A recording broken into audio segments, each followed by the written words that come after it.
আপা দাঁড়ান দাঁড়ান, কথা বলেন আপা। কি অবস্থা? আরে একটু দাঁড়ান, একটু কথা বলি। প্রশাসনের নাকে নিচেই যেন চলছে অবৈধ কর্মকাণ্ড। পিচ 1500, 700 দিন। যেখানে আইন থাকার কথা শক্ত হাতে, সেখানেই চলছে আইনের সরাসরি লঙ্ঘন। পুরান ঢাকার রায়শাবাজার এলাকায় বংশাল থানার একেবারে বিপরীতে গড়ে উঠেছে এই অবৈধ কার্যকলাপের ঘাঁটি। জাঁকজমকপূর্ণ রাজধানী ঢাকার রাত হলেই যেন এক নতুন রূপ ধারণ করছে। পুরান ঢাকার বংশাল থানার বিপরীতে রায়শাবাজারের সড়ক ধরে কোর্ট কাছারি পর্যন্ত পথটিতে চলছে অবাধ দেহ ব্যবসা। এই চাঞ্চল্যকর এলাকায় ল্যাম্পপোস্টের নিচে জনসমক্ষে দাঁড়িয়ে থাকে বিভিন্ন বয়সের নারী। কত করে? বয়স কত তোমার?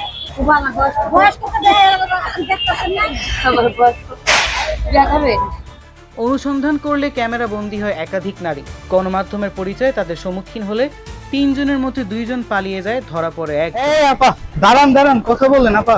কি করতেছিলেন এখানে? আপনি তো করতেছিলেন এখানে, আমরা আমাদের কাছে কথা বলতেছিলাম। আমাদের কাছে প্রমাণ রয়েছে। সাধারণ জনগণ তাকে পাকড়াও করলে পথচারীরা জানায় পথের ধারে দাঁড়িয়ে টাকার বিনিময়ে সতীত্ব বিক্রয়ের প্রস্তাব দেয় এবং ছিনতাই পর্যন্ত হয়েছে একাধিক। সাধারণ জনতা বিক্ষুব্ধ হয়ে তাকে নিয়ে যায় নিকটস্থ কোতোয়ালি থানায়। পথেই সেই নারীকে জিজ্ঞাসাবাদ করলে জানা যায় এই অবৈধ ব্যবসায় জড়িয়ে আছে এক বিরাট চক্র।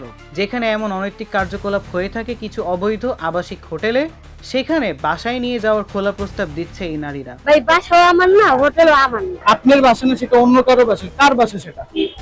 সে মহিলা ওই জায়গা ওই আলুবাজারের। আরও খতিয়ে দেখার পর জানা যায় পুরান ঢাকার বংশাল থানাধীনস্থ আলুবাজার এলাকায় এক স্থানীয়র বাসায় 700 টাকা কমিশনের বিনিময়ে নারীদের কাস্টমার নিয়ে প্রবেশ করতে দেওয়া হয়। যে আপনি একটু আগে অফার দিয়েছেন 1500 তে কার্ডে কত দিতে হয় বাসায় গেলে? ওই বাসাটা আলুবাজারের ঠিক কোন দিকে পড়তেছে? ভাই আপনি আমার লগে যাবেন, যাই দেখবেন, আমি একটা কথা বলতে পারি না না, আপনি কথা বলতে হবে। আমার আপনি যদি যাওয়ার কোনো ইচ্ছা নেই, কোনো সময় নেই। এক পর্যায়ে গণমাধ্যম কর্মীরা সেই অবৈধ ব্যবসায়ীদের সন্ধানে প্রশাসনের সহায়তা চাইলে কোতোয়ালি থানার ওসি সরাসরি অনাগ্রহ প্রকাশ করেন। অনুসন্ধানের কাজে এরকম প্রশাসন গণমাধ্যমকে সাহায্য করে। কত কিছু থাকে আমরা কাজ করি, আপডেট কাজটা আপনি করে জানতে পারবেন বেশি রেজাল্টটা কি জানেন তাই করব। তাৎক্ষণিক কোনো সাহায্য করতে পারছেন না? তাৎক্ষণিক তো এখন আমি যে ইনফরমেশনটা নেই আপনার কাছ থেকে, ডিটেইলস তারপরে।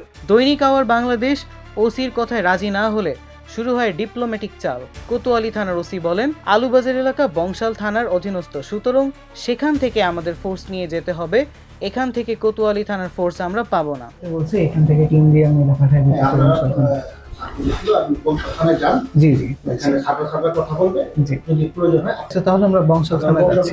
বংশাল থানায় যাওয়ার পরে যে ছাত্ররা কথা বলতেছে, যদি প্রয়োজন হয় সিদ্ধান্ত নিতে হলে আমাদের এখান থেকে আমরা একটা মহিলা পুলিশ সহ একটা টিম, তখন আমরা বংশাল থানায় যাব। সে ধারাবাহিকতায় বংশাল থানায় গেলে বংশাল থানায় ওসি একই বক্তব্য দেন, তারা এই ব্যাপারে অজানা এবং তারা নিজেদের মতো তদন্ত করে দেখবেন।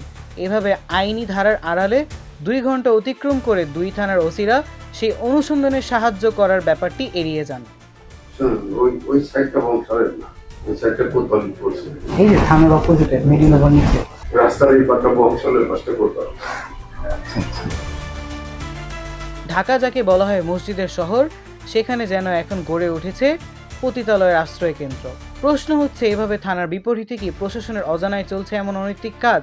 দিন শেষে দেখা গেল সে মহিলা যা বলেছিল তাই সত্য বের হলো। প্রশাসনের সাহায্যে সেই অনুসন্ধানের আরও গভীরে যাওয়া সম্ভব হলো না। এই পথেই রয়েছে 2টি স্বনামধন্য হাসপাতাল, মেডিনোভা ও পপুলার ডায়াগনস্টিক সেন্টার।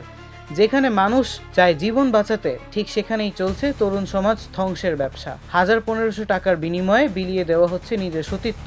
এভাবেই রাজধানীর পুরান ঢাকায় প্রশাসনের নাকের নিচে প্রতিদিন চলছে অনৈতিক কার্যক্রম। প্রশ্ন থেকেই যায়, দূর পথের অপরাধী ধরতে প্রশাসন যতটা তৎপর, নিজের ঘরের পাশে ঘটে যাওয়া অপরাধ কি তাদের চোখ এড়িয়ে যাচ্ছে? সাহিল আহমেদ, দৈনিক আওয়ার বাংলাদেশ, ঢাকা।